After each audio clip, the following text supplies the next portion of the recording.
Team Abroad! Happy Independence Day! Kaya po mga Dabber Cats, tutok lang po kayo sa ating noontime bonding. At shoutout na din sa Team Bahay, Team Online, and Team Abroad! Happy Independence Day!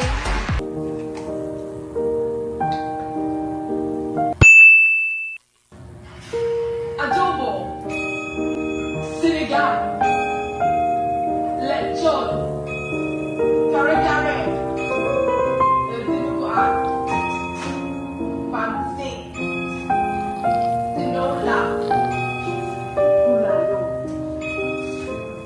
ginagabe, sisig.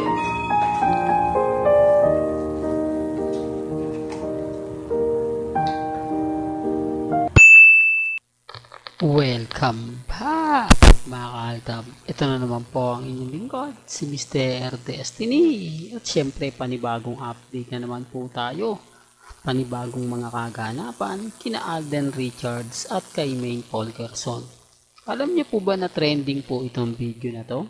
Umabot agad ng 2 million views sa loob lang po ng 2 oras. Grabe, iba talaga si Alden Richards, no?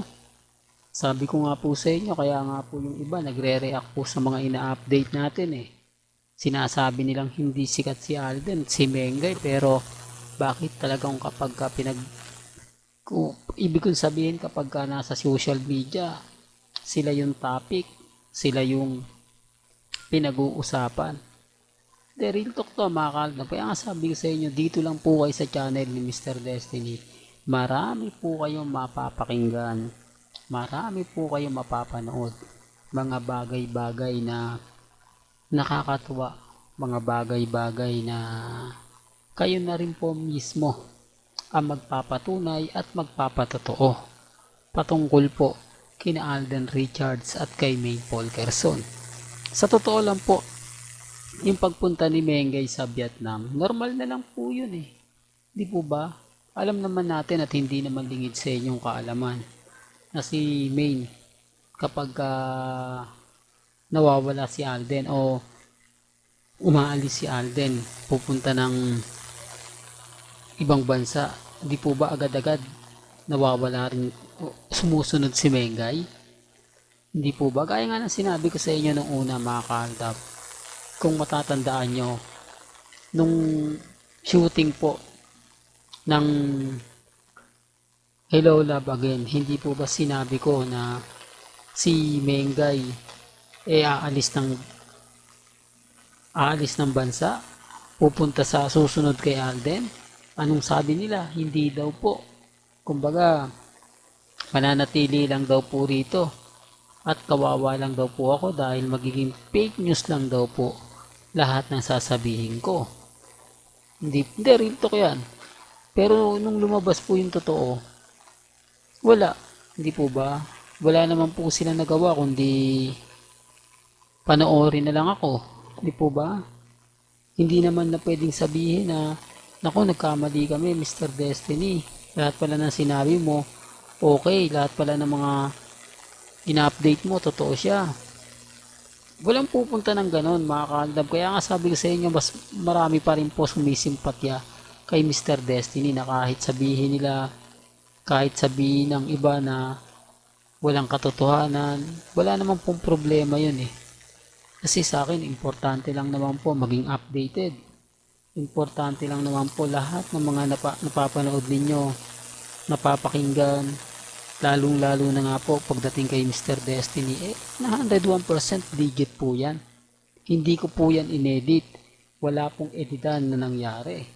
Kahit sabihin nila na imposible, wala pong problema. Kasi sabi ko nga po sa inyo, dito po sa channel ni Mr. Destiny, napakarami po nating ganap, napakarami po nating update. Hindi lang po nila magugustuhan dahil ayaw po nila. Pero kung pagbabasihan niyo po yung mga kumakalat ngayon, pinag-uusapan ngayon, hindi tayo natitinag. Hindi tayo kayang basta-basta baliwalain na lang po. Ngayon pa na namamayagpag tayo. Ngayon pa na pinag-uusapan tayo. Ngayon pa na napakarami pong mga update na umaayon at pumapabor nga po para sa Aldab Nation. Hindi po ba? Hindi, real talk yan. Kasi kita nyo yung mga ganap ni Mengay ngayon. Una sa lahat, blooming na blooming. Una sa lahat, napakadami na mga mababasa mong magagandang komento. Siyempre, pabor na pabor po sa atin. Pero hindi naman po nawawala yung mga nambabatikos. Normal na lang po yun, mga kaldab. Normal na lang yung mga sinasabi at simpatya nila. Kasi sabi ko nga po sa inyo, ako hindi naman tayo namimilit. Di po ba? Kung ano lang po yung mga napapakinggan, napapanood, nababasa ninyo. Yun lang naman po yung sinasabi ko. Hindi tayo katulad ng iba na kailangan lang pong mag-edit, gumawa ng mga photos, mga video na maganda sa paningin ng Armin, sa paningin ng Katden. Pero ang tanong, totoo nga po ba yon? Hindi po ba? Although yung iba nagbubulag-bulagan, although yung iba masaya, pero sa katotohanan, meron nga po ba sila? Hindi po katulad natin, gaya nga ng sinasabi nila, hindi naman daw tayo binabasag ni na Alden. Hindi naman tayo binabasag nila Mengay. O, samantalang yung Katden, basag na basag.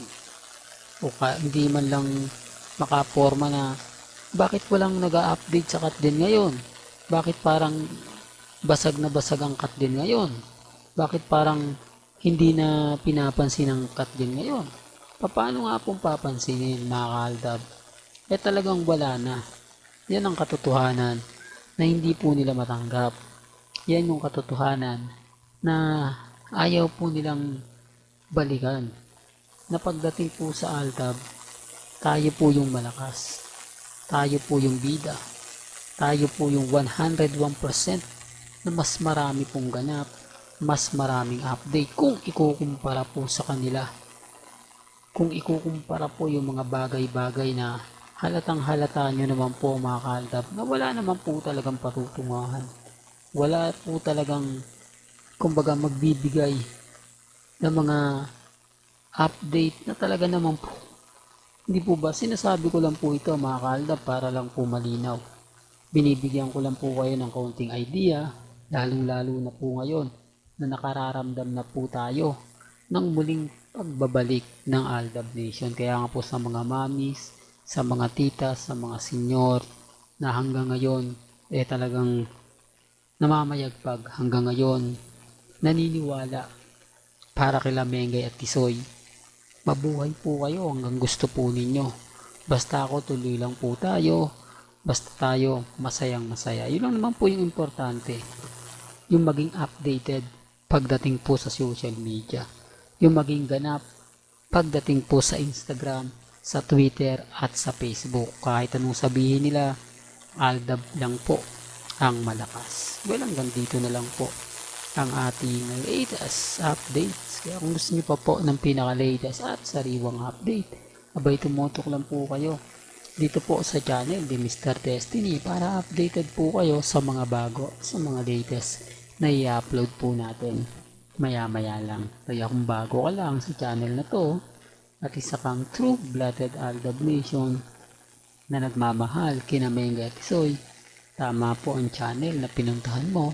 Kaya consider na po kitang bagong subscriber. At huwag mo kalimutang i-share ang mga video po natin sa mga mami, sa mga titas, at sa mga senyor. Hanggang sa muli, salamat po sa panonood at pakikinig.